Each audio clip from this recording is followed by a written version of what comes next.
भद्रक जिला बासुदेवपुर ब्लॉक अंतर्गत पद्मपुर पंचायतर शरतपुर ग्रामर स्वर्गत बसंत कुमार दलाई बड़ पुओ लिंकुन दलाई बापांकर इच्छा को पूरण करिसेंती।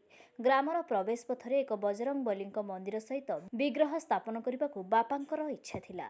बापांकर इच्छा को लिंकुन दलाई पूरण करिसेंती। उक्त महावीर हनुमान जी नूतन मंदिर प्रतिष्ठा उत्सव शरतपुर ग्राम एप्रिल 26, 27 और 28 तीन दिन धरी महा आडंबर में पालित हो जाइछि। एही अवसर में प्रथम दिन ग्रामवासी मानक नहीं पारंपरिक वाद्ययंत्र साहाय्य कलश शोभायात्रा करा जायथिला। द्वितीय दिन में विग्रह प्रतिष्ठा सहित मंदिर प्रतिष्ठा एवं यज्ञ कार्य आरंभ करा जायथिला।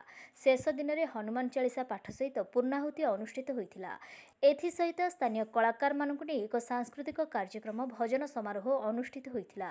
उक्त नूतन मंदिर प्रतिष्ठा उत्सव में विधानसभा नेता बाणी कल्याण महांती, समाजसेवी असित कुमार दास, बीजेपी जिला कोषाध्यक्ष जयप्रकाश मल्लिक, विभिन्न मंडलर मंडल सभापति मानक सहित अनेक मान्यगण्य व्यक्ति उपस्थित होई महावीर हनुमान जी आशीर्वाद लाभ करथिले। जहाँ आमर श्रद्धेय लिकन एवं समस्त शरतपुर ग्रामवासी सहयोग परम पुरुष रामचंद्रंकर परम भक्त प्रभु हनुमानंकर जेठी प्रतिष्ठा होती समस्ते आनंदित समस्ते विभोर।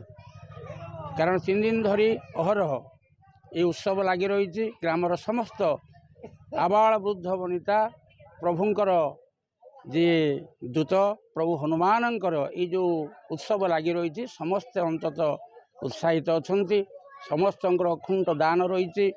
ये शरतपुर ग्राम समस्त भाई भौणी माने अंतत घट उत्तोलन ठारू आरंभ करी आज पूर्णाहुति होती 3 दिन धरी।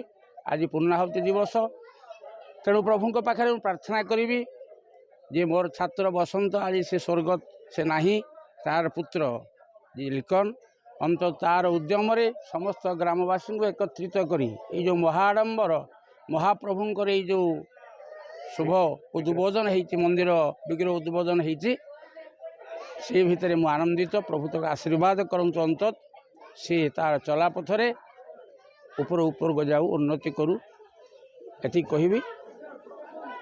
धन्यवाद अर्पण करी कृतज्ञता ज्ञापन करी। पद्मपुर मंडल सभापति लिकुन दलाई पिता बसंत दलाई स्वप्न साकार आज कर सुपुत्र लिकुन दलाई ग्रामवासी सहयोग सर्वसाधारण सहयोग प्रभुंकर विग्रह प्रतिष्ठा कर बापा स्वप्न पूरण कर प्रभुंकर आशीर्वाद रहू। प्रभु बजरंगबली सब निश्चित समस्त आशीर्वाद दे था। निश्चित भाव में ये शरतपुर ग्रामवासी तथा ये बासुदेवपुर निर्वाचन मंडल समस्त प्रति दया आशीर्वाद रखिए। गत वर्ष रथ यात्रा शुभ दि जाइथिला मंदिर बापांकर स्वप्न थिला कि गोटे मंदिरटे हनुमान मंदिर करने जाऊ 8 मास पूर्व ये कार्य आरंभ होता।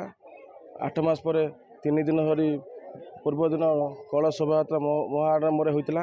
गतकाली प्रतिष्ठा प्राण प्रतिष्ठा है। आज पूर्णाहुति होती। बर्तमान सबू ग्रामवासी मत बहुत सहयोग कर समस्त दानार्थ ये कार्य आगे चलती। समस्त कृतज्ञता जनाऊँ। बहुत मु समस्त पाखे एति कृतज्ञता जनाऊँ जे ये कार्य को बहुत भल भाव तुले। ब्यूरो रिपोर्ट प्रयास न्यूज।